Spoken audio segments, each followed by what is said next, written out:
Hi guys, it's Emily from Novelle Novels and welcome to today's video. This is my books for the summer.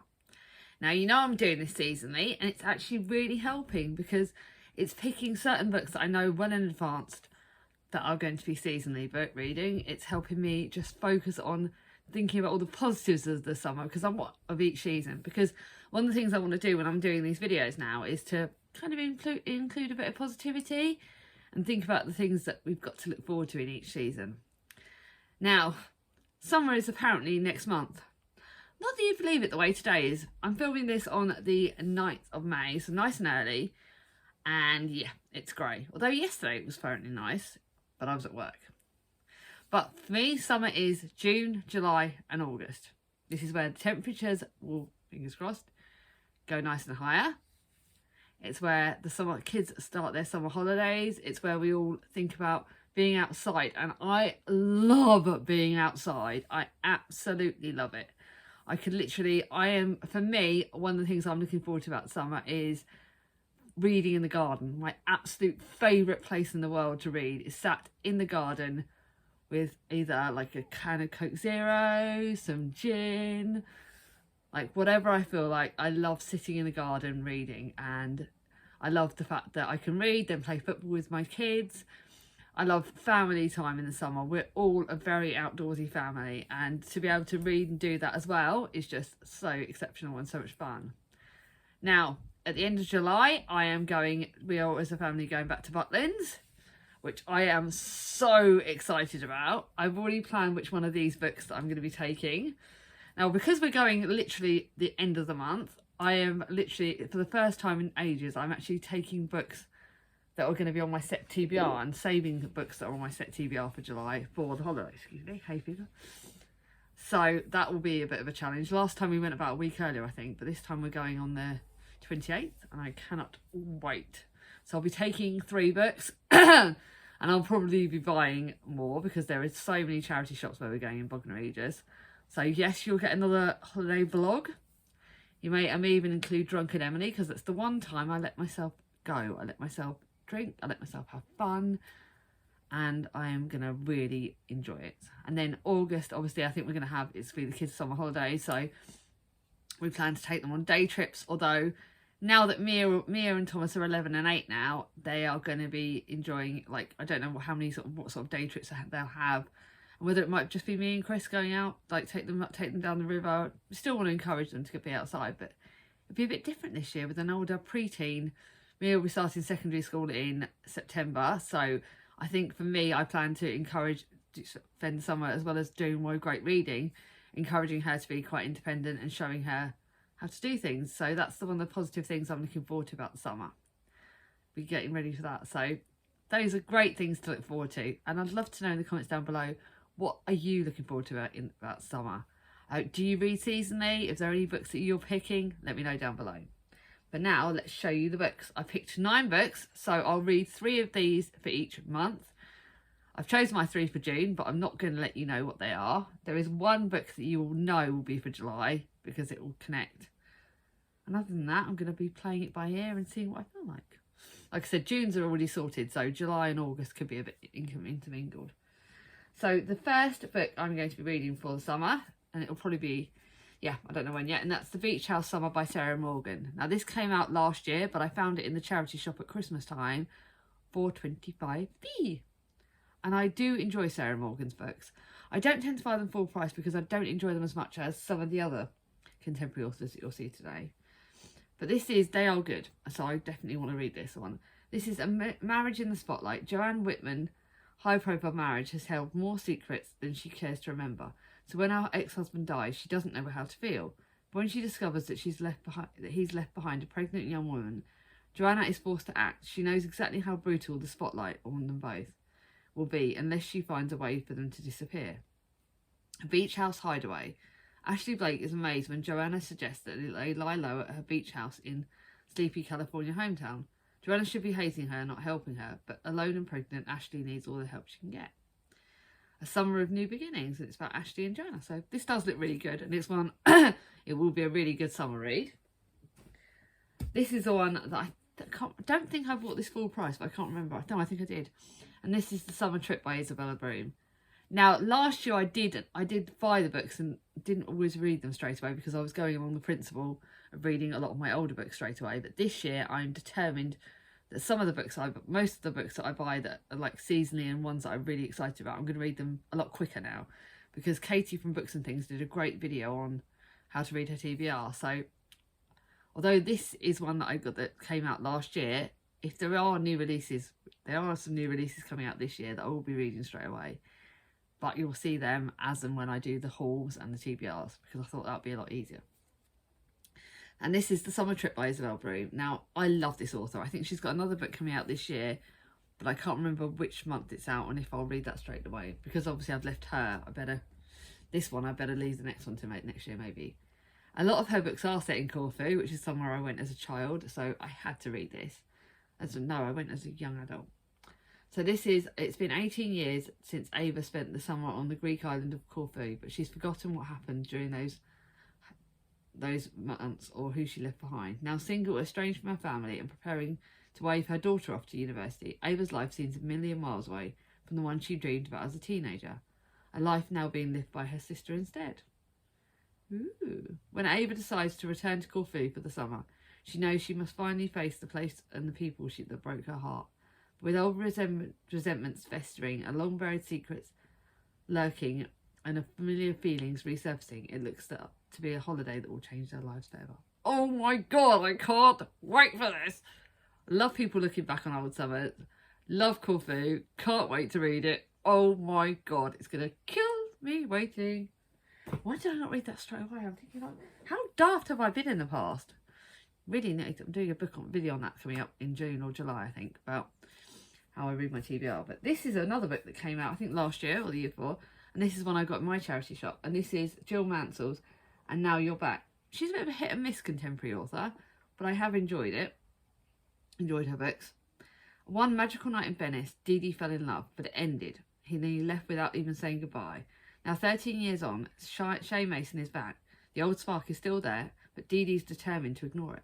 As manager of a stunning Cotswold hotel, she is happy at last and soon to be married. Anyway, Shay isn't staying. He's made a promise to his father and he's going to keep it, and then he'll be gone. But Shay's return stirs up a long-forgotten scandal in Illiscombe, and it seems like buried secrets come to light. Ooh, this looks exciting. I did like It Started With a Secret, and I have got more of these authors' books that I do like. So I'm going to be reading this, and if I like it, I might pick up more of her books to be reading, because I know I think we've got some in the charity shop. So those are the three that are definite contemporaries. I've got one YA. Technically, I've kind of got... Yeah, I've actually got the most historical fiction. I think I've got like 5 historical fiction. So that's not very even. But do you know what? Who cares? This is my TBR. I don't care. This is like a YA contemporary. So if I even it up, it's like 4 and 5. And this is Loveless by Alice Oseman. Now, I want to read this because in June or July, this one probably will be a July book, because the latest Heartstopper series is coming out in August, and you can hear me shouting in the background. It's typical bank holiday joy. But I'm loving me. I read the first Heartstopper book in April. I'm going to read the second one in May. So this one is one of her standalones. I gave the Solitaire by Alice Oseman away because that was a different one. But I want to read more YA, and I kind of want to read this one. So it was sinking in. I'd never had a crush on anyone. No boys, no girls, not a single person I've ever met. So what did that mean? Georgia has never been in love, never kissed anyone, never had a romantic crush. But as a fanfic obsessed romantic, she's sure she'll find her person one day. When she starts university, Georgia makes a plan to find love. But when actions wreak havoc among her friends, she's questioning why romance seems so easy for others and not for her.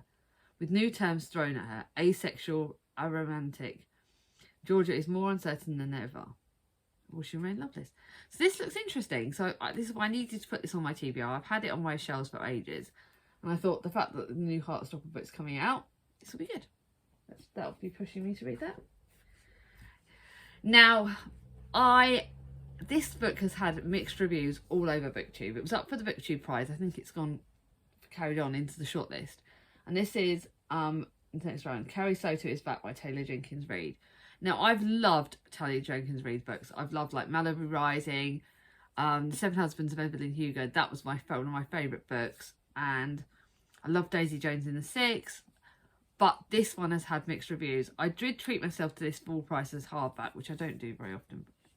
It is a stunning, I've got to think about stunning hardbacks. It's my favourite colour underneath. Look, it's stunning. So I did treat myself to this. So I wanted to read them. And Wimbledon is in the summer. And this is about Wimbledon. So I thought this is why I can perfect book to read. Kerry Soto's back, like I said, it's had very, very mixed reviews, but I'm hoping that I will like it. Apparently it's got a lot about tennis in it. And I'm not really into tennis. That's something Chris likes. My mum likes, Chris's mum likes, but I don't. But I'm going to give it a go. I loved all the other books, and apparently there are characters from other of her books in this book, which gives me some hope. Kerry Soto is fierce, and her determination to win at any cost has made her popular. But at the same time, by the time she retires from tennis, she is the best player the world has ever seen. She's shattered every record and claimed 20 slam titles. If you ask Kerry, she's entitled to every one. She sacrificed nearly everything to become her best. With her father and as her coach, Javier, a former champion himself, has trained her since the age of 2. But 6 years after her retirement, Kerry finds herself sitting on the stands of the 1994 US Open, watching her record being broken by a brutal, stunning British player named Nikki Chan. At 37 years old, Kerry makes the monumental decision to come out of retirement and be coached by her father for one last year in an attempt to reclaim her record. So this is going to be interesting. I'm really looking forward to this. I'm hoping that I like it, and I'm hoping that I'm one of the few that does. But it does look stunning, so it's a very good reason to read it. Then a book that you'll guess what month this is for. This is Gomersham Park by Jill Hornby. I am a massive fan. It is a massive... I loved Miss Austen. And this is one that came out last year. I didn't read it in time, didn't get it in time for Jane Austen July last year, so I couldn't wait to read this for this. This is early evening in 1804. Anne Sharp arrives at Gomersham Park in Kent to become a governess to 12-year-old Fanny Austen. But a new role in this large household is an awkward one, and Anne is keenly aware that one wrong move could result in her instant dismissal. Then dashing Harry Austen and his younger sister Jane comes to stay. Both take an immense interest in the pretty clever governess, and Anne becomes drawn into the lives of the Austen family. Oh my god, I cannot wait for this! Katie from Books and Things loved this. Marissa from Blatantly Bookish loved this. I cannot sodding wait for July. This will probably be the first book I read in July. I cannot flipping wait. Now, Jane Austen July Sneaky Peek is a readathon that I will be doing. Kind of already got an ideas of some of my books for that. I can't really wait. But oh my god, I can't wait for that. Then this book, I'm not sure, I put it on my historical fiction pile, but it is a real mixture of historical fiction and contemporary. And this is The Beloved Girls by Harriet Evans. Again, she's another author that I've had mixed feelings on. And this looks like a pretty, I don't know why, I think this looks like a pretty summer book. Slightly gothic and a little bit Barbara Vine. Wholly absorbing, and she added it. Marianne Keyes wrote that. Gothic in the summer sounds a bit weird, but I love gothic books. I bloody love them. Considering I'm like the soppiest romantic person, why I love gothic fiction, I've got no idea, but I do. I love it. Successful barrister Catherine Christophe goes missing the day before her wedding anniversary. The clue to her disappearance lies buried 30 years in the past. So this is a mixture of historical fiction and contemporary. Summer 1989. God, I hate the fact that historical fiction is counted in the 1980s. I don't like this. Like that one's 1992. That's historical fiction. What the flip? I'm too old. Janie Lestrange arrives to stay for a summer at the grand old house of the Hunter family. But something is wrong in the beautiful facades of the Vanes. Janie's childhood friends, Kitty Hunter, and her brother and her secretive parents, once welcoming, do not seem to want her there. It's only as the night of the accident and a mysterious family ritual looms closer that Janie comes to realise they need her. Decades later, the tragic events of those unforgettable months still cast the darkest shadow. Oh my god, this looks like me book, through and through. This looks great. I'm glad I put this on this list because it will make me read it. Yay! Then another Karen Swan book. I do like Karen Swan books. I can't remember when this was released. I don't think it's her newest one. But again, she's been a bit of a hit and miss author with me, but I do like it. And this is The Paris Secret by her. This looks really summery, like the whole look. I really want to go to Paris one day. One of these days I'll drag Chris and we'll go. Not every door should be open. Somewhere in the cobbled streets of Paris, an apartment lies thick with dust and secrets and full of priceless artworks hidden away for decades. High-flying art agent Flora is called to access these and suddenly discover treasures. An expert in her field, she must trace the history of each painting and discover who has concealed them for so long. Thrown amongst the glamorous Vermeil family, Flora encounters the terse and brooding Xavier, who seems intent on forcing Flora out of his family affairs. And what is he hiding? Ooh, this looks really good. Really excited. Can't wait. And then last but not least, a book my mum gave me, got me from the charity shops last year when they went away. And this is The Rose Queen. Again, roses to me, spring out summer. It's pretty. It looks pretty. It's historical fiction. It's set in 1938, so bloody at least it doesn't make me feel flipping guilty about being historical fiction. We'll love bloom in this new city. It's 1938 and Katie is chosen to be Rose Queen for the annual Rose Fete. She is thrilled to be treated like royalty for the day, but deep down she's desperate to leave the Welsh mining community where she grew up. When war is declared, Katie and her best friend Poppy see the chance to escape. Katie leaves behind her parents and local boy Aled, who she's meant to marry for Liverpool.